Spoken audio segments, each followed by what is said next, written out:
गया हूँ, एक छोटे से कमरे में होते हैं और अपने-अपने लोग होते हैं।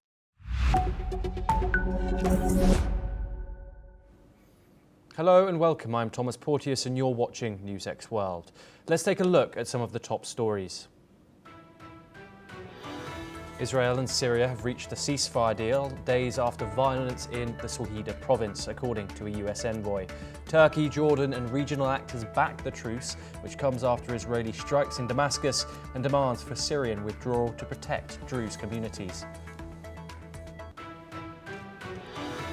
A war monitor says nearly 720 people have died in a week of fighting in Druze-majority Sweden, including mass executions.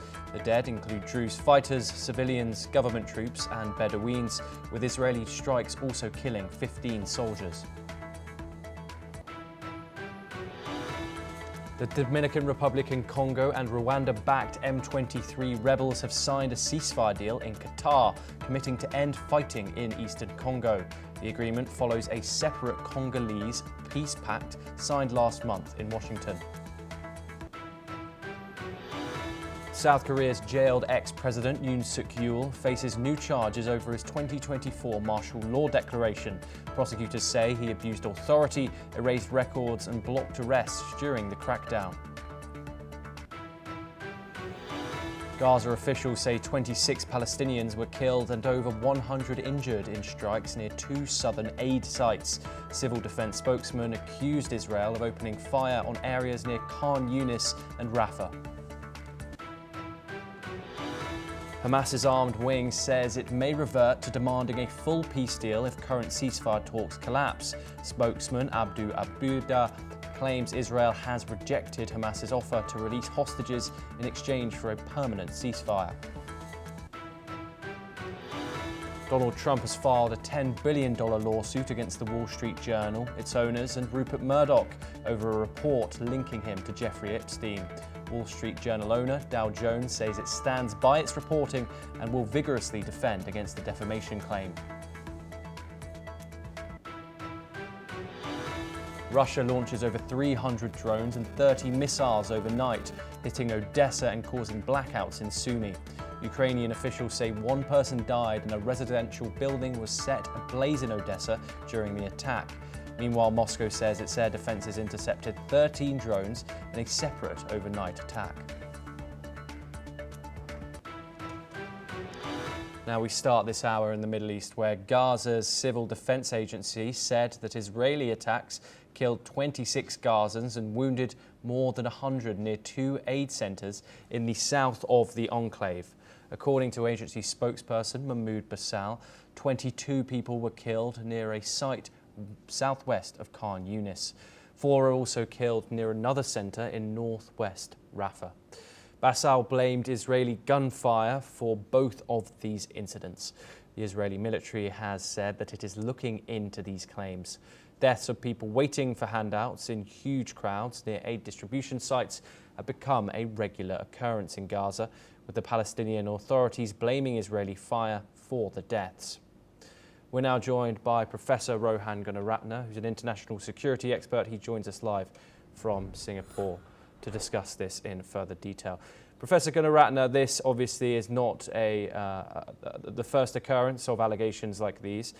We've seen reported deaths at aid sites throughout the time that the Gaza Humanitarian Foundation has been in operation in the Gaza Strip. What do incidents like this reveal about the current rules and engagement by Israeli troops and around these aid centres in Gaza?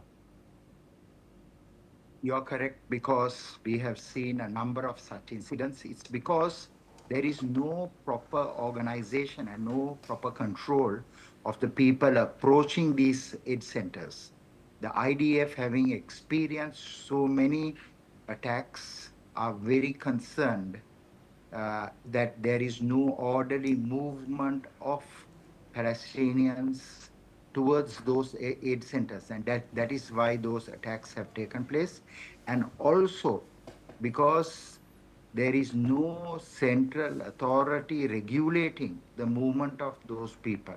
So I believe that the strategy should be that there should be a proper structure developed where people will come systematically and collect the aid. There is sufficient aid today that has now entered Gaza, and there's no need for people to move like a mob and get that aid. Israel is not deliberately and purposely attacking those civilians. Israel's objectives are very clear in this matter. Number one is to ensure that everyone gets aid, but its highest priority is the release of Israeli and other foreign hostages held by Hamas. Second is Israel wants Hamas to surrender. There will be no permanent ceasefire. There will be only a temporary ceasefire until and unless Hamas surrenders and disarms. Professor Gunaratne, the IDF has said that it's going to open an investigation into this incident. Now, we've heard this before, one being just a couple of days ago when 3 people were killed in a church in the Gaza Strip. Another when 8 children were killed queuing up to get water. That happened a few days ago as well. What mechanisms are there for holding people accountable when it comes to these IDF investigations, and is it a reliable source of scrutiny for when events happen like this? At this point, we have seen that any soldier opening fire, and if it is deliberate and if civilians are killed purposely, then it is a war crime. So it depends very much on the investigation. Certainly, we have seen in the past IDF soldiers being prosecuted for civilian deaths. But today there is significant scrutiny on the part of Israel as well as other international organizations that IDF is very precise in their operations. But unfortunately, because Hamas is using churches, mosques, and other places of religious worship, as well as hospitals and schools, we have seen quite a large number of Palestinian civilians being killed. But I do not think that any soldier will purposely and deliberate kill civilians, because if that happens, there will be an investigation. Yes, Professor Rohan Gunaratne, you are staying with us to discuss more updates from the region, and we move over to Syria now, where leader Ahmed al-Shara has called for unity and full compliance with a nationwide ceasefire following deadly sectarian clashes in Sawida that killed over 700 people, according to monitors from the region. In a televised address, he pledged to protect all minorities and ensure justice. The Syrian presidency announced an immediate ceasefire, urging all parties to halt combat and allow aid delivery. Let's listen in to what the Syrian leader Ahmed al-Shara had to say on the issue. إننا إذ نشكر العشائر على مواقفها البطولية، لكننا ندعوها إلى الالتزام التام بإيقاف إطلاق النار والامتثال لأوامر الدولة، وعلى الجميع أن يتفهم أن هذه اللحظة تتطلب وحدة الصف والتعاون الكامل من أجل تجاوز ما نمر به جميعا. تلتزم الدولة السورية بحماية الأقليات والطوائف كافة في البلاد، وهي ماضية في محاسبة جميع المنتهكين من أي طرف كان، ولن يفلت أي شخص من المحاسبة. ونحن نتبرأ من جميع الجرائم والتجاوزات التي جرت سواء كانت من داخل السويداء أو خارجها، ونؤكد على أهمية تحقيق العدالة وفرض القانون على الجميع. Meanwhile, tensions rose at the Israeli-Syrian border as Israeli forces dispersed a violent group of civilians who had crossed into Syria. Security remains on high alert. We're now once again joined by Professor Rohan Gunaratne to discuss this ongoing situation in a bit more detail. Professor Gunaratne, we just heard the acting leader of Syria, Ahmed al-Shara, call for all parties to respect the ceasefire. He also urged for Syria to protect minorities. That leader, Ahmed al-Shara, that man, has been under a lot of scrutiny about his ability to lead, about his ideology, about his past. How credible is the Syrian's presidency's call for parties to respect the ceasefire, given past violations? Ahmad al-Shara was a ranking leader of ISIS or the Islamic State. In fact, he was the highest ranking leader in Syria before he aligned himself with Al-Qaeda and created Hayat Tahrir al-Sham. So after he captured power in December of last year of Damascus, today people are watching him with a microscope. What is important for Ahmad al-Shara is to be the real president of Syria by assuring the non-Muslim communities that he will not impose Sharia law and he will control the Hayat Tahrir al-Sham militias that form the bulk of the Syrian military. If he can do that, if he can also create a demilitarized zone south of Damascus, then Israel will not mount attacks. Israel, a few days ago, even attacked the Syrian Ministry of Defense because Druze were attacked by the Syrian militias that form a part of the Syrian army. So I think Ahmad al-Shara will now have to put his words into practice. If he does that, certainly he can continue as the president of Syria for a very long time and ensure that Syria moves from crisis and chaos into a very prosperous Syria. But it is all in his hands. Number one, no Sharia law, no Islamist groups going and attacking the Druze, Alawites, Kurds, and Christians, and also reassurance of the statement that he has made that there will be no violence anywhere in Syria. Yes, Professor Gunaratne, I just want to quickly touch on Israel's actions in Syria. Israel, in regard to international law, Israel's actions within Syria in regards to international law is murky. We know that they've annexed the Golan Heights, recognized only by the United States. So how do Israel's operations to disperse violent gatherings, quote unquote, near the border align with international law on use of force? International law is secondary to Israel. What is primary is the security and stability of Israel. Israel military has a very significant number of Druze serving, and some of those Druze have now moved from Israel into Syria. So Israel wants to keep its military intact. Israel also do not want a build-up of Ahmad al-Shara's forces in its north. So naturally, Israel will strike. It will carry a preemptive strikes of any build-up by Syrian forces south of Damascus. Israel's policy after the October 7, 2023 Hamas attack is to neutralize any build-up of threat against Israel, whether it is in Lebanon, whether it is in Yemen, whether it is in Iran, whether it is in Iraq or in Syria. Professor Rohan Gunaratne, thank you very much for joining us on the programme. Your insight is always very much valued. We now move over to Europe for our next story, where in the latest developments, Russian forces has launched a major drone attack on Ukraine's Black Sea port city of Odessa earlier today.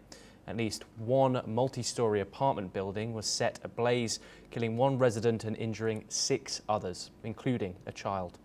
This marks the latest escalation as Russia intensifies its missile and drone assaults across Ukraine. Over 30 missiles and 300 drones hit 10 regions, including northeastern Sumy, leaving thousands without power. Ukrainian President Volodymyr Zelensky has urged the international allies to strengthen air defense support while both sides deny targeting civilians. The conflict has claimed thousands of Ukrainian lives. Odessa Mayor Arkady Turkanov confirmed more than 20 drones hit the city, causing widespread damage. Let's take a listen in to what one of the Ukrainian residents said. Повністю вибило всі склопакети, вікна, постраждала квартира, десь, можна сказати, половина квартири згоріла. Все, що вище, там більш серйозний пожар була, пожежа. А на 8-му поверсі прилетів шахід, прямо тут. As we are covering the Russia-Ukraine conflict, we have had news of more recent strikes, cross-border strikes, including missiles and drone attacks. We've seen over 300 reported drones head over to Ukraine from Russia, including to the Sumy area, which has left thousands in the region without any power. Volodymyr Zelensky, the Ukrainian president, has urged its international allies to strengthen air defence support. We're now joined by Professor Rohan Gunaratne to discuss this in further detail. Professor Rohan, thank you very much for joining us. What are your thoughts on this escalating, mainly aerial combat here? 300 drones sent over from Moscow into Ukrainian territory and strikes back vice versa. What are your thoughts on the escalating state of this war?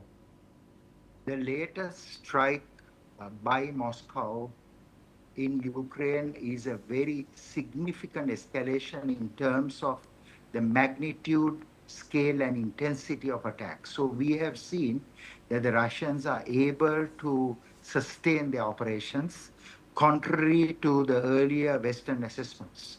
What is so important today is for President Trump, who has built a good relationship with President Putin and also with the European leaders. Some of them are dead scared of him, but for them to come together to resolve this dispute, there must be equal emphasis on working together to bring this conflict to an end. Otherwise, it will escalate. Again, the Ukrainians will mount attacks. They will do clandestine intelligence operations. They will do kinetic attacks. And it will lead to a point where there will be no resolution. There will be no negotiation, no mediation. So as early as possible, this particular attack should ensure that all leaders come together to discuss and resolve this conflict.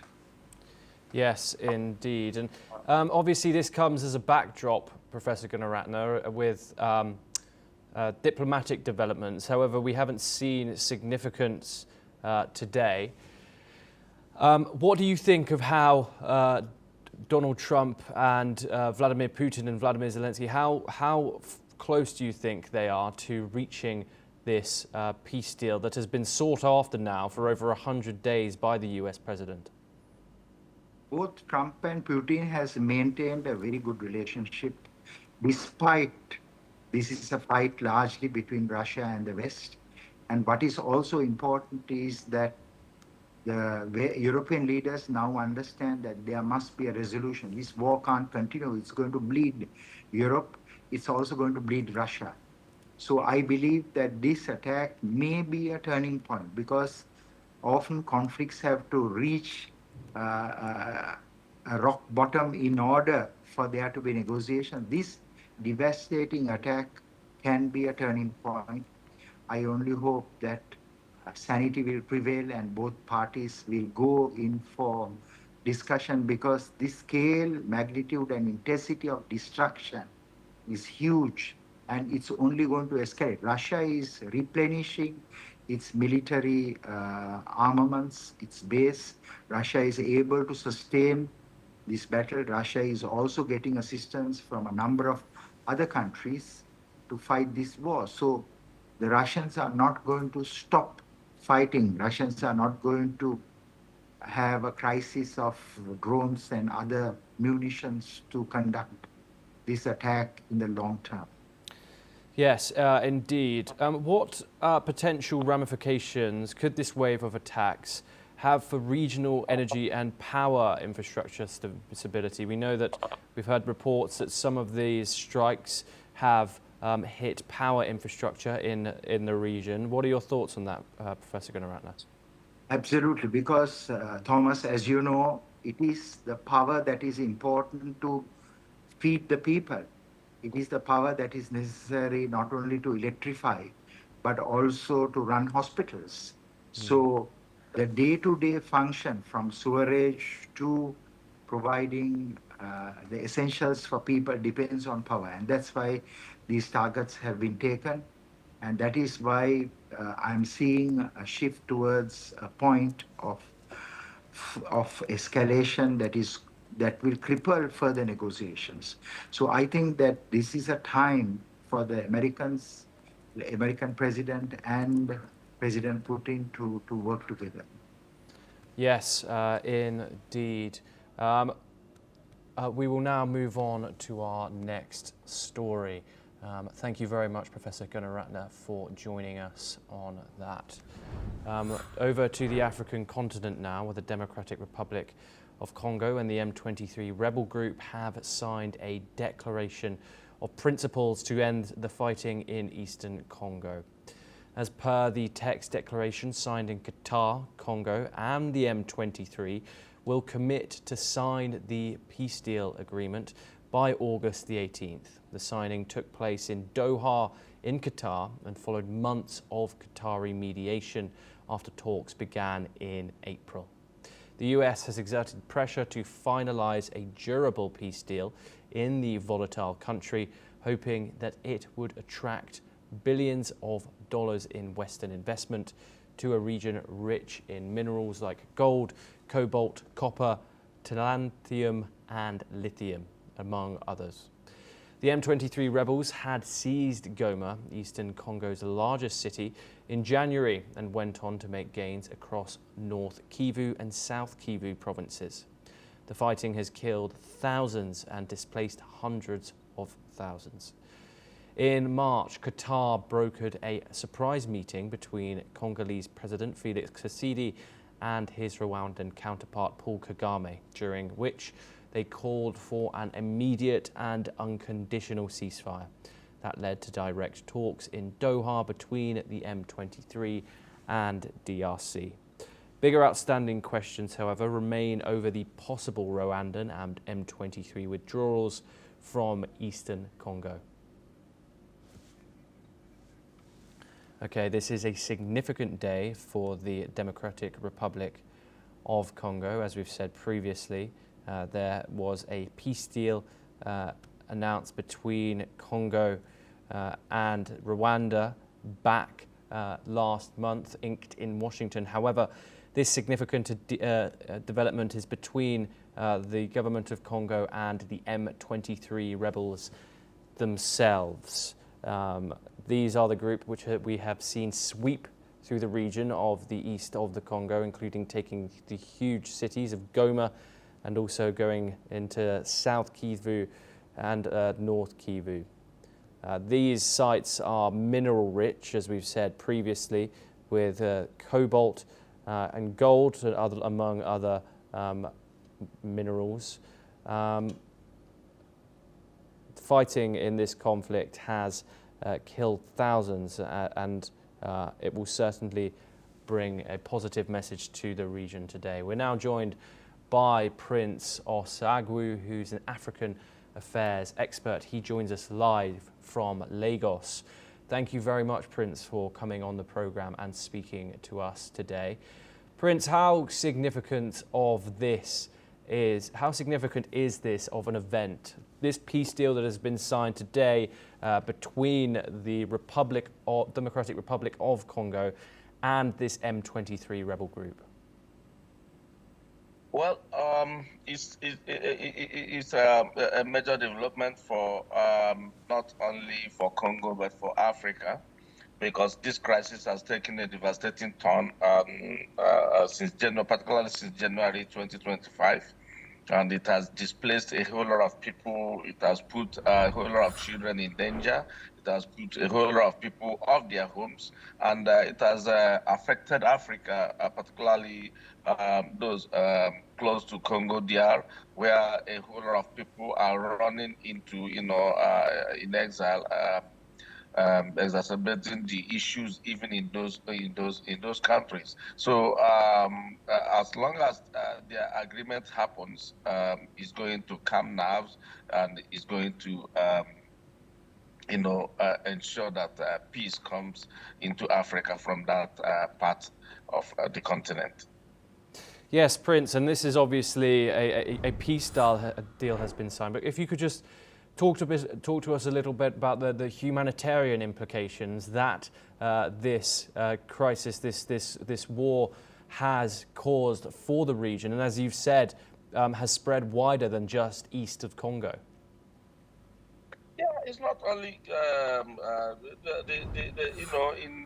the situation is dire in several areas in North Kivu. South Kivu and the three provinces, you have about 2.7 million people face severe food insecurity. The conflict has also taken a toll in epidemics. When this conflict happens, a whole lot of things, a whole lot of chemicals are shot on the air, markets are shut, and people don't eat exactly what they want to eat.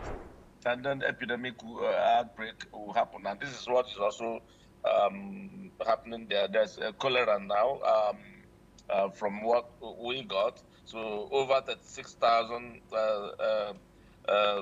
suspected measles cases and about 565 deaths reported across the country. So this is not what Africa needs. This is not what Africa needs. Africa needs peace. Prince Osuagwu, thank you very much for your insight and for joining us on the programme. We now move over to South America now, where hundreds of Venezuelans detained in El Salvador under Donald Trump's immigration crackdown have now been released and sent back to Venezuela. This comes after a months-long ordeal and a prisoner swap deal between the US and Venezuela. The 252 men accused without evidence of being gang members were held in the notorious Cot jail. Salvadorian President Nayib Bukele confirmed the release, which is in exchange for 10 Americans and an undisclosed number of political prisoners. Listen in to what Nayib Bukele, president of El Salvador, has said. It's hard to negotiate with a tyrannical regime, really. But we were able to do it thanks to a lot of people, thanks to Adam, thanks to his team, thanks to the Secretary of State, President Trump. And we've been in these negotiations trying to set you, all of you, free, but also 80. And now I know you're happy and probably anxious, and you're going home, and you're free. And for us, like Adam said, this is our reward, is the happiness of the fulfilled duty, that we've been able to free 80 Venezuelans and 10 American citizens that are now going to go home. Meanwhile, Venezuelan President Nicolas Maduro thanked Donald Trump for rectifying the situation. The release follows intense legal and political challenges. Among those freed was Lucas Hunter, an American detained in Venezuela since January. Human rights groups have criticized the detentions as a violation of international law. We're now joined by Joshua Barnes, who's an anchor and correspondent. He joins us live from the NewsX World newsroom. Joshua, what more can you tell us about this situation? Well, yes, Thomas, this situation, of course, has led to a lot of controversy, not just within the United States, but also across the broader Americas region.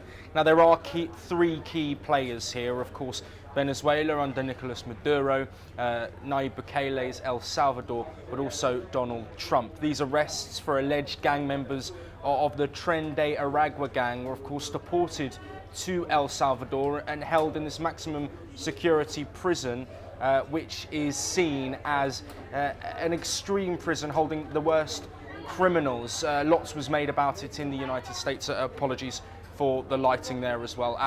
It is, of course, a situation that was contentious, but that seems to now be over. The United States administration paid $6 million to Nayib Bukele's government to house these alleged gang members, but now they have been released. And there has been celebration on both sides, of course. Marco Rubio, Secretary of State of the United States, has celebrated this, saying that wrongfully detained people within Venezuela, Americans within Venezuela, a large number of them have now been freed to the homeland. Also, celebrations from Venezuela as well. Nicolas Maduro, of course, celebrating the return of these people who were deported. Lots of questions raised about Trump's immigration policy and the deportations that took place, but it seems for now that situation has been resolved.